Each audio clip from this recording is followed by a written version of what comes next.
this is Jack, and I'm here to speak about the creation of paranoia. Okay, now first let's go to the extensive manifestation of paranoia. Paranoia can only exist in your mind consciousness system. If you're a mind consciousness system, paranoia is able to exist. Though in terms of who you are, not possible. Even the definition of sanity or insanity does not exist.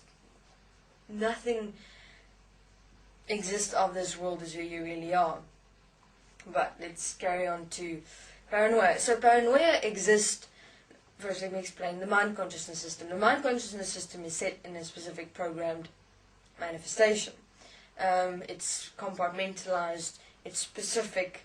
Your emotions, your feelings, your thoughts, the manifestation of other systems within you, the crystallization, the entire system works perfectly within and infused in your human physical body. It's a beautiful, perfectly placed system, and it works specifically according to how it must from when you're a child and you develop as you grow older, and with this mind consciousness system within you.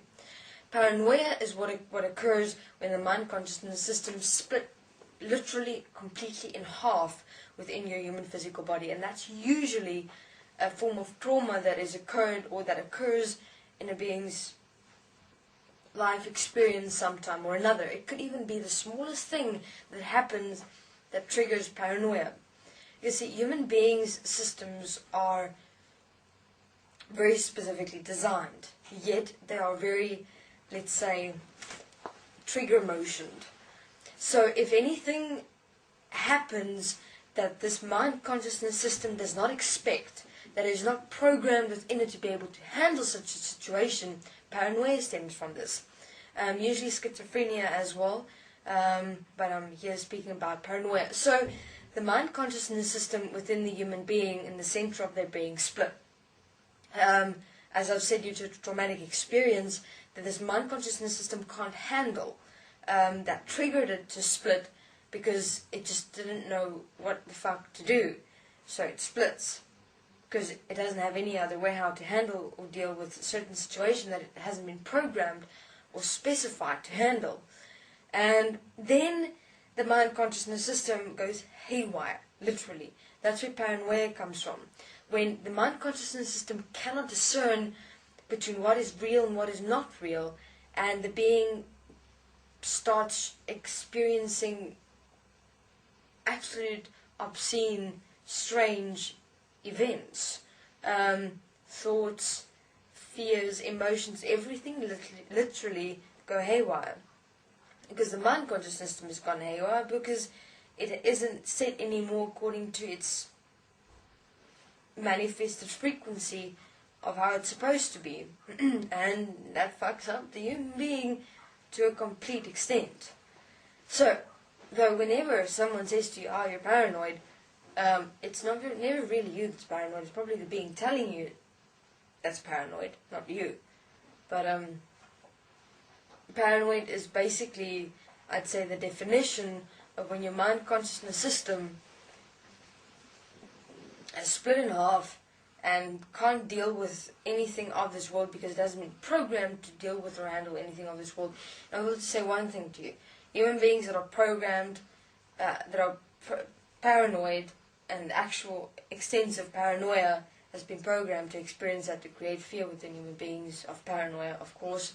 And so in terms of all human beings in this world that actually experience the definition of paranoia in its most extensive extent, their lives have been programmed to do so. So in other words, they would have an event that takes place in their world, and then their mind consciousness system would basically split in half immediately, and then their mind consciousness system not able to discern between what is real and what is not real, what's going on, and the mind consciousness system actually looks like a, what can I say, like an animal of sorts, and just climb out and starts lodging itself into the human physical body completely, and then takes over because it hasn't a stability form anymore, and it's looking for stability in the human physical body somewhere, and it just goes haywire.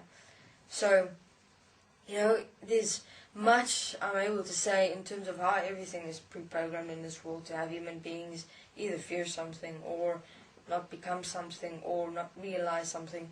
Because it's interesting, if paranoid people, if the human beings understood paranoia and just didn't give those people drugs and shit like that, they might have actually transcended their mind consciousness systems, because the thing is fucked.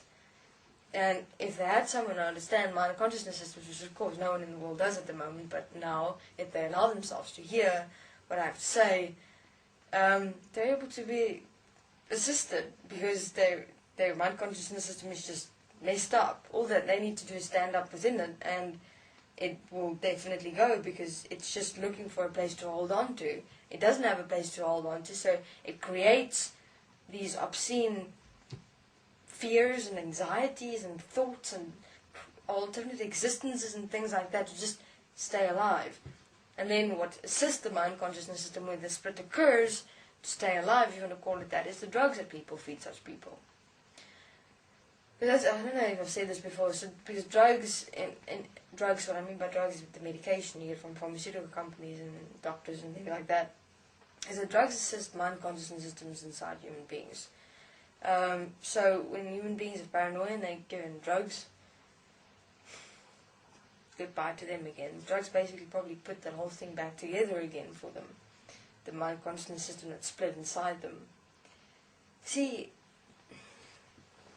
it's strange sometimes, when you ask the question of why has these things never been seen or asked, or just everything accepted, taken for granted, how everything got here, everything is just what it is. If you're sick, you're just sick. Or if your leg breaks, it's just your leg that breaks. Or if you're paranoid, you're just paranoid. It just happened, and you find reasons and excuses and causes and justification for why these things happen, because of only what you see. But I can tell you one thing, is that there exists a world beyond this one. And we'll probably do an interview on this as well. What is the difference between the real world and what is the real world? That's also the question. What is real? I mean, of course, many human beings ask that question in terms of what is real.